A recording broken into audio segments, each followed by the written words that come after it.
नमस्कार दोस्तों, मैं अशोक सिकरवार। पहले वीडियो में मैंने आपको औसत के बारे में बताया था। आज औसत के प्रैक्टिस हम लोग करेंगे। सभी टाइप के क्वेश्चंस पर डिस्कशन करने वाले हैं और आप इसके लिए कोई भी बुक कंसल्ट करें, किसी भी बुक से क्वेश्चन सॉल्व करें, आपको तरीके मेरी वीडियो में मिल जाएंगे और जो भी प्रॉब्लम आपको है आप उसे कमेंट सेक्शन में दे सकते हैं। उसका सॉल्यूशन नेक्स्ट वीडियो में आपको मिल जाएगा। ठीक है, स्टार्ट करते हैं। Subscribe the channel Ashok the True Educator.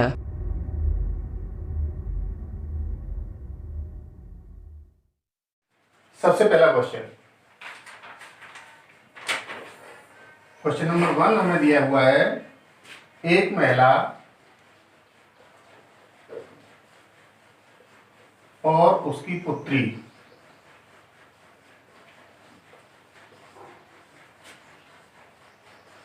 की औसत आयु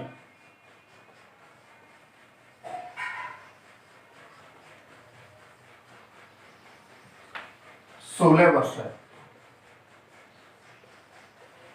तथा इनकी आयु का अनुपात 7:1 है। तो महिला की आयु क्या होगी? ये क्वेश्चन दिया हुआ है। सबसे सिंपल क्वेश्चन है दोस्तों, कोई दिक्कत नहीं है। इसमें दिया क्या है, सबसे पहले हमें ये देखना है। दो कैंडिडेट हमें दिए हैं, एक महिला है और एक उसकी पुत्री है और इनकी औसत आयु 16 वर्ष दी हुई है। जब औसत आयु 16 वर्ष है तो सबसे पहले हमें इनकी आयु का योग निकालना है। आयु का योग क्या होगा, मैंने आपको बताया था। योग होता है पदों का योग बराबर औसत गुणा पदों की संख्या। पिछली वीडियो में मैंने बताया था ये। अच्छा, तो औसत इनका 16 है और पद हुए 2, एक महिला और एक उसकी पुत्री। 2 पद हो गए तो इनका योग हो गया 16 दूना 32 वर्ष इनका योग है। अब इसमें दिया क्या है, रेशियो दिया है दोनों का। रेशियो एक ऐसी संख्या होती है जो फिक्स नहीं है कि उतनी उतनी आयु है, वो किसी के मल्टीपल में होती है। जैसे यहां इसकी 7 यूनिट है महिला की, तो पुत्री की 1 यूनिट है। महिला की 7 यूनिट और पुत्री की 1 यूनिट। अब हम देखें तो टोटल कितना यूनिट हो जाएगा इन दोनों का, 8 यूनिट। अब 8 यूनिट दोनों का टोटल एज है और टोटल एज कितना दिया है, 32। तो हम कह सकते हैं कि 8 यूनिट बराबर है 32 के, यानी टोटल यूनिट इनकी 8 यूनिट एज है। टोटल एज कितनी दी हुई है, 32। तो 8 यूनिट किसके बराबर है, 32 के। तो हमें सबसे पहले निकालना होता है 1 यूनिट की वैल्यू। तो 1 यूनिट की वैल्यू हम देखेंगे तो 32/8, 8 से गया 4। अब 1 यूनिट की वैल्यू 4 है और हमें महिला की निकालनी है। महिला के पास कितनी यूनिट है, 7, और 1 यूनिट 4 है, तो 7 यूनिट बराबर कितना हो जाएगा, 7 गुणा 4 बराबर 28 वर्ष। अब ये पूछता पुत्री की आयु कितनी है, तो पुत्री की आयु 1 यूनिट है और 1 यूनिट की वैल्यू हमारे पास है, ये कितनी है, 4। तो ये कितने की हो जाएगी, पुत्री की आयु हो गई है, तो 28 वर्ष महिला की आयु। Very simple. सबसे पहले क्या करना हुआ, हमें औसत का योग निकालना। औसत में पदों की संख्या का गुणा करेंगे और कुल पदों का योग आ जाएगा। उस योग में अनुपात का देखेंगे, अनुपात कितना योग बन रहा है, उतने यूनिट बराबर योग होता है। तो हम 1 यूनिट की वैल्यू निकालेंगे और जितने यूनिट की पूछ रहा है उसकी वैल्यू निकालेंगे। क्लियर? नेक्स्ट क्वेश्चन है, एक महिला और उसके पुत्र की आयु का औसत 46 वर्ष है तथा उनकी आयु का अनुपात 15:8 है। तो दोनों की आयु अलग अलग बताइए। बिल्कुल सेम डिक्टो क्वेश्चन है, उसी टाइप से हमें करना है। सबसे पहले देखना है, जब औसत दिया हुआ है 46, तो हमें योग देखना है। तो योग कितना हो जाएगा, 46 गुणा पदों की संख्या एक महिला और एक उसका पुत्र, तो 2 हो गई। 46 दूनी 92, योग हमारे पास 92 है। अभी क्या देखना है, इनके अनुपातों का योग। तो अनुपात कितना है, 15 और 8, तो 15 और 8 कितना हो गया, 23 यूनिट। टोटल 23 यूनिट रेशियो है, और टोटल रेशियो किसके बराबर है, ये योग के बराबर, 92 के बराबर। ठीक है, तो 1 यूनिट की वैल्यू अगर हम निकालते हैं तो कितना हो जाएगा, 23 से भाग देंगे इसको 4। 1 यूनिट की वैल्यू कितनी है दोस्तों, 4। अभी हमें क्या निकालना है, दोनों की अलग अलग। तो एक सबसे पहले महिला की आयु निकालना है हम, तो 15 यूनिट है। तो महिला की आयु अगर हम देखते हैं तो 15 यूनिट है, और 1 यूनिट की वैल्यू 4 है, तो 15 की कितना होगी, गुणा 4। और पुत्र की आयु कितनी यूनिट है, 8। अब 1 यूनिट की वैल्यू कितनी है, 4, तो इसकी कितनी हो जाएगी, 8 गुणा 4।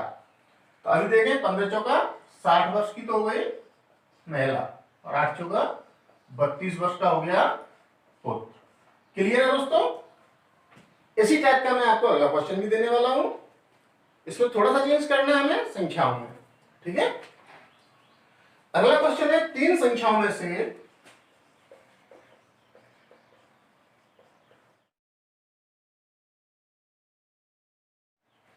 दूसरी संख्या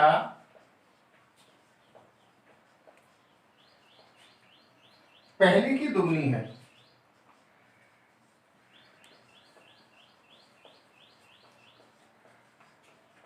तथा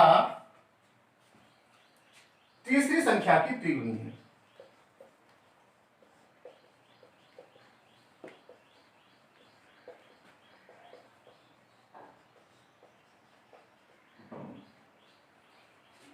यदि तीनों संख्याओं का औसत, यदि तीनों संख्याओं का औसत 44 है, तो पहली तथा तीसरी संख्या का अंतर बताइए। देखो दोस्तों, इस क्वेश्चन में थोड़ा सा चेंज है। अभी हमें करना क्या है, सबसे पहले देखना है इनका औसत कितना दिया हुआ है। औसत दिया हुआ है 44, और संख्या कितनी है, 3। तो पहले संख्याओं का योग देखते हैं। तो संख्याओं का योग अगर हम यहां पर निकालें हैं,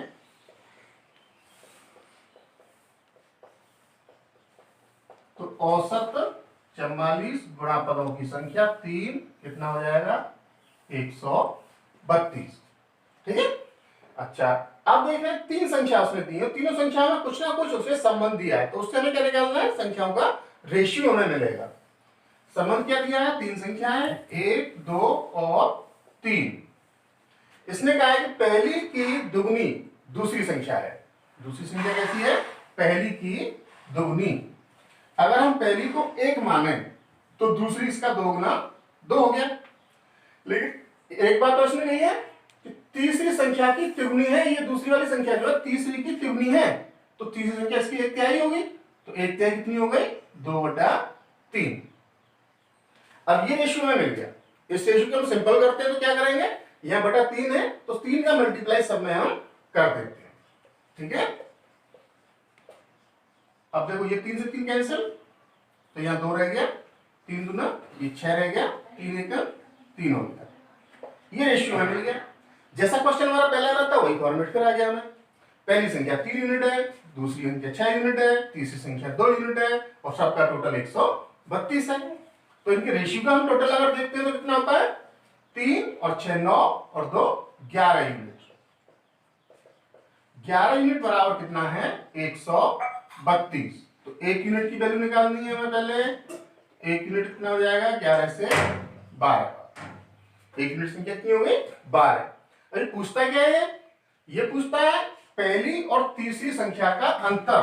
अब पहली संख्या हमारी 3 यूनिट है और तीसरी संख्या हमारी 2 यूनिट है, इन दोनों में डिफरेंस देखें तो 1 यूनिट का, और 1 यूनिट की वैल्यू हमारे पास है 12, तो ये हमारा क्या हो जाएगा, आंसर। ठीक है, क्लियर है। अच्छा, इसके बाद देखते हैं अगला टाइप का क्वेश्चन।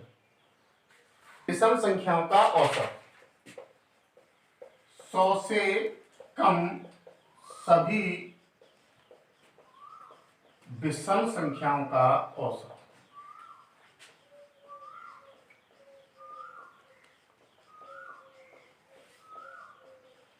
क्या होगा? देखो, इसमें क्या करना है, दो प्रकार की संख्या में मिलती है, एक तो विषम और एक सम। दोनों पे हम बात करते हैं। तो जहां तक की संख्या है, अगर ये कह रहा है, सपोज करो कि प्रथम n तक की सम या विषम संख्याओं का औसत, तो ये होता है प्रथम पद प्लस अंतिम पद बटे 2। ठीक है, ये फॉर्मूला हमें याद रखना है, प्रथम पद प्लस अंतिम पद बटे 2। अच्छा, यहां पे प्रथम पद देखें, 100 से कम, तो कहां से होगी, 1 से लेकर के 100 तक। अब पूछ क्या रहा है, विषम संख्या है, तो विषम में प्रथम पद तो 1 हो गया, एक हमारी विषम संख्या है, तो प्रथम पद हो गया 1 प्लस अंतिम पद। अंतिम पद अगर हम 100 को देखें तो 100 तो एक सम संख्या है, तो इससे कम क्या आएगा, 99, ये विषम संख्या होगी, तो अंतिम पद क्या माना जाएगा, 99। तो 1 प्लस 99, प्रथम पद प्लस अंतिम पद बटे 2, कितना हो जाएगा, 100 बटे 2 मतलब 50। ये हमारा 100 से कम सभी विषम संख्याओं का औसत यहां पर हमें प्राप्त हुआ, कितना हुआ, 50। अभी अगर इसी क्वेश्चन को यहां पे सम की जगह हम विषम करते, विषम की जगह सम करते, तो कैसे करते, तब भी हमारा फॉर्मूला ये रहता है, प्रथम पद प्लस अंतिम पद बटा 2, क्योंकि दोनों के लिए फॉर्मूला सेम है। तो लेकिन करेंगे क्या, 1 से 100 तक ये तो निकालना है। अगर हम प्रथम पद 1 देखें तो ये विषम संख्या है, तो यहां प्रथम पद कौन सा मिलेगा हमें, 2, 1 के बाद मिलेगा, क्योंकि 1 कैसी है, विषम संख्या।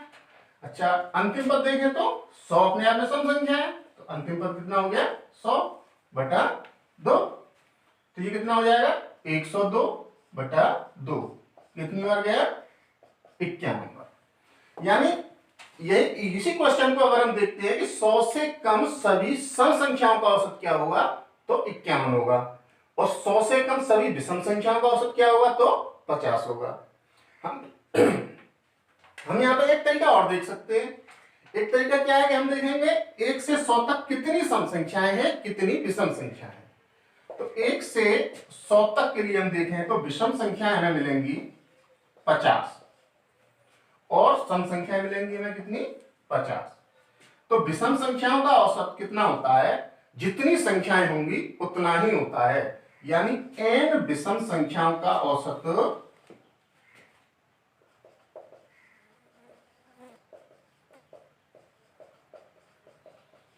n ही होता है, जबकि n सम संख्याओं का औसत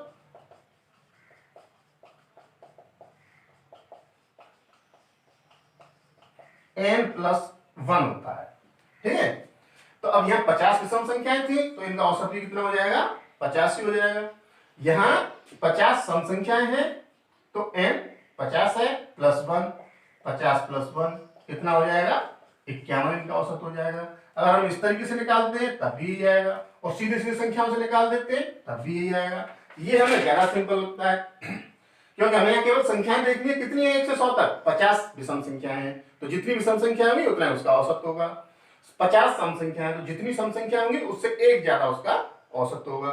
ठीक है, नेक्स्ट यहां क्वेश्चन आ रहा है, 5 भाई साप्ताहिक 60 रुपए औसत प्राप्त करते हैं। 5 भाई साप्ताहिक 60 रुपए औसत प्राप्त करते हैं। यदि एक भाई 10 रुपए अधिक प्राप्त करता है, यदि एक भाई 10 रुपए अधिक प्राप्त करता है,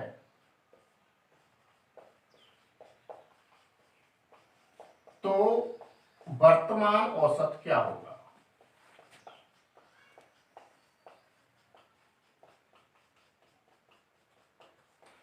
60 रुपए औसतन ये कमा रहे हैं, पांचों के पांचों। एक के हिस्से में 60 रुपए आ रहे हैं, तो 5 के हिस्से में कितने आएंगे? गुणा 5, यानी टोटल इनकी इनकम कितनी हो जाएगी? 300 रुपए। पांचों की इनकम पिछले हफ्ते जो थी वो 300 रुपए थी। इस बार क्या हुआ कि 10 रुपए एक ने और ज्यादा कमा लिए, 10 रुपए एक भाई ने ज्यादा कमाए, तो इस बार इनकम कितनी हो जाएगी? नहीं आए 300 तो पहले कमा ही रहे थे, 10 इसमें और कमा लिए, तो 310 हो गई। ठीक है, अब इनका औसत देखना है, तो औसत तो हम जानते हैं ना, पदों का योग बटे पदों की संख्या, तो योग कितना हो गया? 310। ठीक है, अच्छा, और पदों की संख्या तो 5 की 5 रही, तो कितनी हो जाएगा? 62। इसी क्वेश्चन को हम बिना सॉल्व किए बड़ी आसानी के साथ देखना चाहिए, यानी कोई हमें लिखना पूछना है नहीं, कोई कैलकुलेशन नहीं करनी, सीधे इसका आंसर कैसे आ सकता है? तो सीधे इसका आंसर आ सकता है, देखो 60 रुपए औसतन कमा रहे थे, 5 के 5 लोग थे, एक ने 10 रुपए एक्स्ट्रा कमाए, एक ने 10 रुपए एक्स्ट्रा कमाए, तो औसत में ये पांचों में बंटने वाले हैं, पांचों में बंटने वाले हैं, तो अगर 10 रुपए को पांचों में हम बांट दें तो कितने रुपए आएंगे? किससे में? 2 रुपए। 60 रुपए पहले इनके हिस्से में आ रहे थे, इसने 10 रुपए एक्स्ट्रा कमाए, तो सबके औसत में देखें 2 रुपए सबके एक्स्ट्रा आ गए, तो 2 रुपए आ गए, तो पहले औसत इनका था 60, अब 2 एक्स्ट्रा मिल गए, कितना हो जाएगा? 62। ये हमारा नया औसत हो गया। यहां हमें कोई कैलकुलेशन करने की जरूरत नहीं है, विद इन 5 सेकेंड आपका आंसर है। ठीक है, अगर हम क्वेश्चन को पढ़ते हुए, ये हमारा कंसेप्चुअल मेथड हो जाएगा, कंसेप्ट से नहीं करना है, बहुत जल्दी करना है, सीधे कर देंगे। 10 रुपए हैं, 10 रुपए 5 भाइयों में बटेंगे, 2 रुपए हो गए, 60 पहले थे, 2 और आ गए, 62 हो गया। वेरी सिंपल, कोई दिक्कत नहीं है। अगर हमें डिटेल में करना है तो पहले 60 थे, टोटल इनका 300 था, फिर नहीं आए 10 रुपए और बढ़ गए, 310 हो गया, पर फिर भी 5 रहे, 5 का भाग दिया, कोई 62 है। ठीक है, तो इतना लंबा करने की जगह ये बहुत आसान है। हमें देखना क्या है, इसको दोबारा से समझते हैं कि 10 रुपए एक ने कमाए एक्स्ट्रा, अब इसको औसत में बढ़ाना है, तो 10 ने पांचों में बांटेंगे ना, तो पांचों में बांटेंगे तो एक किस्से में कितने आएंगे? 2 रुपए। 60 पहले थे, 2 और आ गए, कितने हो गए? 62। Very simple. ठीक है, अगला क्वेश्चन देखते हैं। नया क्वेश्चन है, दो संख्याओं का औसत m है, इनमें से एक संख्या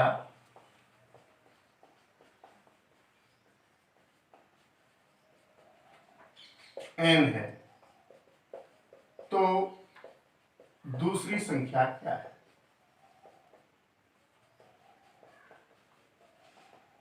देखो, औसत m है दो संख्याओं का, तो इन दोनों संख्या का टोटल कितना होगा? 2 गुणा m। ठीक है, तो टोटल हो गया 2m। दोनों संख्याओं का योग है 2m और इनमें से एक संख्या है n, तो दूसरी संख्या प्राप्त करनी है, तो दूसरी संख्या क्या होगी? योग में से एक संख्या को घटा दें तो दूसरी संख्या प्राप्त होगी। योग हमारा 2m, एक संख्या n, हमने इसको हटा दिया, ये हमारा आंसर होगा। ठीक है, नेक्स्ट अगले वीडियो बताएंगे। आप कोई भी किताब से क्वेश्चन सॉल्व करें और जहां भी आपको प्रॉब्लम आती है कमेंट सेक्शन में आप डाल दें, उसका सॉल्यूशन भी हम आपको देंगे और अपनी तरफ से हम आपको क्वेश्चन बताएंगे। हर टाइप के क्वेश्चन आपको बताने वाले हैं। आपको अगर हमारा वीडियो पसंद आता है तो चैनल को सब्सक्राइब करें, लाइक बटन दबाएं, बेल आइकन दबाएं, कमेंट सेक्शन में अपनी प्रॉब्लम दें, उनका सॉल्यूशन देंगे। Thank you.